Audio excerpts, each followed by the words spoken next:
Movie Bangla, Bangla cinema জীবনের কথা বলে। এই ছবির কাহিনীর সাথে বাস্তব কোনো ঘটনার সম্পর্ক নেই, তবে অতীতের কিছু রাজনৈতিক ক্রিয়াকলাপের কারণে প্রভাবিত হয়ে এই কাহিনীর সৃষ্টি। শফি ভাইকে টাকা দিতে হবে 2 লক্ষ, বলছে তার এই টাকা ফেরত পাওয়া যাবে না। এই টাকা গরিব মানুষের রিলিফের গম বেচে দিবেন? কি আশ্চর্য! শফি ভাই নতুন বড় জিপ গাড়ি কিনছে, সেই জিপ গাড়িতে চড়ে সে কি করবে? গরিব মানুষের জন্য দেশে দেশে মিটিং করে বেড়াবে। এসব গরিব মানুষেরা কিভাবে ভাত কাপড় পাবে, সেই জন্যই তিনি রাজনীতি করেন। গরিব মানুষেরাই তো তাকে জিপ কেনা টাকা দেবেন, কি দেবে না? হ্যাঁ, তা তো দিতেই হয়। উনি তো আর পায়ে হাইটা সারাদের ভইরা মিটিং করে বেড়াইতে পারেন না, কিন্তু যারা গম নিতে আসে তাদের কি বলে বুঝ দিবেন? ওইটা আমার মাথায় আছে। বলবো যে কুয়েতের যুদ্ধে আমাদের দেশের 4খানা গম বোঝাই জাহাজ ডুবে গেছে।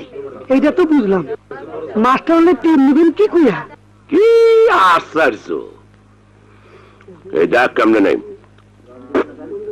এই তোমরা শোনো, তোমাদের জন্য রিলিফের গম নিয়ে আসতেছিল 4খানা জাহাজ। কুয়েতের যুদ্ধে এই গমের জাহাজের যুদ্ধের জাহাজ মনে কইরা বোমা ফালাইছে, জাহাজ গাছে ডুইবা। তোমরা 2-3 মাসের মধ্যে কোনো গম পাবা না। এইটা নিয়ে জাতিসংঘে বিচার হইতেছে। এই বিচারে ক্ষতিপূরণ চাইয়া দরখাস্ত করতে হবে। তোমরা এই দরখাস্তের মধ্যে টিপসই দিবা, না হলে ক্ষতিপূরণ পাওয়া যাবে না। মিথ্যা কথা, আমরা মানি না। এই কথা রেডিওতে কোনোদিন বলে নাই। এই এদিকে আয়, এদিকে আয়। তোর বাপের কয়টা রেডিও আছে রে? এইটা রাত 1টার সময় জার্মান রেডিও থেকে বলছে। মিথ্যা কথা, এই কথা জাতিসংঘ বলে নাই। চুপ! সৈরাচারের বাচ্চা। এই জাতিসংঘে তুই কি জানিস? আমরা হইলাম রাজনৈতিক বংশের লোক।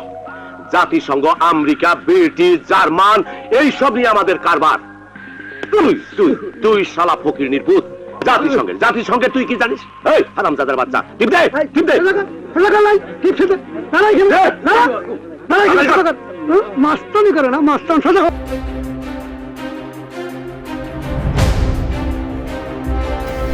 মুভি বাংলা, বাংলা সিনেমা জীবনের কথা বলে।